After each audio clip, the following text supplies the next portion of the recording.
How to create a writing portfolio. If you want to offer writing services to other internet marketers, one of the most important components you'll need is some samples of your writing. People will want to see what kind of writing you've done in the past, what topics you've written about, and just how good it actually is. The best way to offer these samples is through a portfolio website. Most people think of photography or web design when they think of a portfolio site, but it works equally well for writing. Your portfolio site should have different examples of your writing.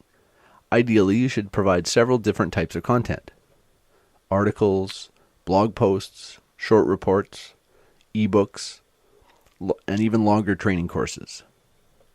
Basically, whatever type of content you're offering your clients should have examples in your portfolio. There are a couple of ways that you can come up with this content. The obvious one is to simply write some sample content that you can post to your own website. You can kill two birds with one stone by writing about topics that would be of interest to people viewing your portfolio. That content would not only work as a sample, it would also help your website get ranked in the search engines and generate more traffic to your site. Another way you can generate sample content for your portfolio is to pull examples out of work you've done for past clients. This can work very well since it shows actual examples of client work, but it's critical that you get the client's permission before using their content. If they don't want you posting it on your website, don't do it.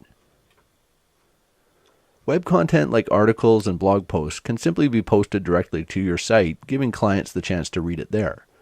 But longer content like ebooks and reports should really be converted into PDF format so your customers can download it for review. Part of the reason is this gives you more opportunity to show off your content, maybe by adding some attractive graphics or other design cues. Presentation is part of the package, even if people are just interested in your writing. If your samples look a lot nicer than your competition's, which one do you think the customer is more likely to choose? Even if your competitor's content is every bit as good as yours, chances are they're going to go with the one that looks nicer.